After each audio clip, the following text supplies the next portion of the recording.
When writing a blog post with AnyWord, you could take the fast lane and let AnyWord compose copy based on the outline you defined at the beginning of the process. And this way you could get a blog post written in just a few minutes. But sometimes you want to go deeper. And for this you could use the AI instructions panel to provide our AI with instructions for a specific section in your blog post. These instructions can be about content, about style, or even about tone of voice. Let's do a few examples together to see how it works.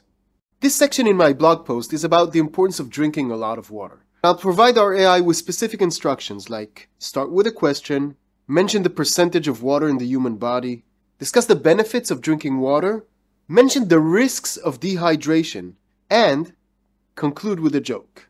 Now before I press generate, I could either replace the entire section or append to it by selecting this option of continue from the end of text. And there you have it. Note that I gave various instructions about both style and content. What's important to remember is that if you're giving our AI several instructions, put every instruction in a new line with a dash at the beginning. It's easier for our AI to process that way. Now let's do an example that's more about the style and tone of voice. Write in a funny tone of voice and suggest a list of warm beverages as a bullet list.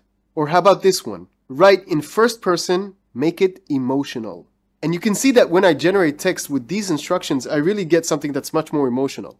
Finally, you could always be more casual about the instructions you give. For example, in this section, I'm instructing AnyWord to make fun of how inconvenient it is to wear many layers in the winter. And you can see AnyWord's particular sense of humor when composing copy. In the next video, we're going to talk about incorporating SEO keywords in your blog post using AnyWord. See you there.